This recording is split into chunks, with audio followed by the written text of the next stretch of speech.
പാലാ നഗരസഭാ ചെയർപേഴ്സൺ ദിയ ബിനു പുളിക്കക്കണ്ടത്തിനെതിരെയുള്ള അവിശ്വാസ പ്രമേയ ചർച്ച ഇന്ന് നടക്കും. ചർച്ചയിൽ നിന്നും വിട്ടുനിൽക്കാൻ നിർദ്ദേശിച്ച് കോൺഗ്രസ് കൗൺസിലർമാർക്ക് പാർട്ടി വിപ്പ് നൽകിയിട്ടുണ്ട്.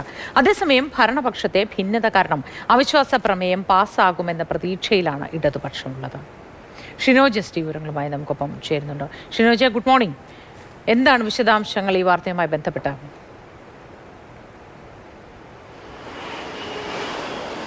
മോദി, രാവിലെ 11 മണിക്കാണ് പാലാ നഗരസഭാ ചെയർപേഴ്സണെതിരെ LDF കൊണ്ടുവന്ന അവിശ്വാസ പ്രമേയം ചർച്ചയ്ക്ക് എടുക്കുന്നത്. ആകെ 26 അംഗ കൗൺസിലിൽ 12 പേരാണ് LDFിനൊപ്പമുള്ളത്. ഈ അവിശ്വാസം പാസ്സാകണമെങ്കിൽ 14 പേർ ഹാജരായി അവിശ്വാസത്തിൽ ഒപ്പുവെക്കേണ്ടതായിട്ടുണ്ട്, പ്രമേയത്തിൽ നോട്ടീസിൽ ഒപ്പുവെക്കേണ്ടതായിട്ടുണ്ട്. എന്തായാലും നിലവിൽ LDF ഇപ്പോഴും ഒരു ആത്മവിശ്വാസം പ്രകടിപ്പിക്കുന്നത് ഈ അവിശ്വാസം പാസ്സാകും എന്ന് തന്നെയാണ്. കാരണം UDFിൽ ആ തരത്തിലുള്ള ഭിന്നതയുണ്ട്. ആ ഭിന്നത ഒക്കെ കാരണം അവിശ്വാസം പാസ്സാക്കുമെന്ന തന്നെ പ്രതീക്ഷയിൽ തന്നെയാണ് LDFും കേരള കോൺഗ്രസ് എമ്മും ഒക്കെ തന്നെ ഉള്ളത്. എന്തായാലും കോൺഗ്രസ് തന്നെ നേരത്തെ 6 കൗൺസിലർമാർ ഒപ്പം ചേർന്നുകൊണ്ട് ഇത്തരത്തിൽ ചെയർപേഴ്സണിൽ ഞങ്ങൾക്ക് വിശ്വാസമില്ല എന്ന് കാണിച്ച് ഒരു പ്രമേയമൊക്കെ തന്നെ പാസ്സാക്കിയിട്ടുണ്ടായിരുന്നു. ആ ഒരു സാഹചര്യത്തിലൊക്കെ തന്നെ ഈ ഏതെങ്കിലുമൊക്കെ തരത്തിൽ അവിശ്വാസം പാസ്സാക്കാൻ തന്നെയാണ് സാധ്യതയും ഉള്ളത്. എന്തായാലും 12 പേര് LDFിനൊപ്പമുണ്ട്. ആ 12 പേരിൽ നിന്ന് 2 പേരുടെ പിന്തുണ കൂടി ചേർത്ത് വെച്ചുകൊണ്ട് 14ലേക്ക് എത്താൻ കഴിയും എന്നൊരു പ്രതീക്ഷയാണ് LDF മുന്നോട്ട് വയ്ക്കുന്നത്. എന്തായാലും ഇന്നലെ തന്നെ DCC നേതൃത്വം ഇതുമായി ബന്ധപ്പെട്ട വിപ്പ് കോൺഗ്രസിന്റെ കൗൺസിലർമാർക്ക് നൽകിയിട്ടുണ്ടായിരുന്നു. ഇന്നത്തെ ഈ കൗൺസിൽ യോഗത്തിൽ പങ്കെടുക്കരുത്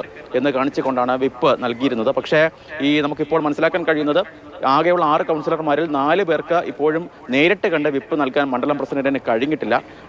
ഇവർ ഫോൺ വിളിക്കുമ്പോൾ പോലും ഫോൺ കിട്ടാത്തൊരവസ്ഥയിലാണ് എന്നാണ് മണ്ഡലം പ്രസിഡന്റിൽ നിന്നും ഒക്കെ തന്നെ മണ്ഡലം ഭാരവാഹികളിൽ നിന്നൊക്കെ തന്നെ നമുക്ക് മനസ്സിലാക്കാൻ കഴിയുന്നത്. വിപ്പ് ഇപ്പോൾ വീട്ടിൽ എത്തിച്ചിട്ടുണ്ട്.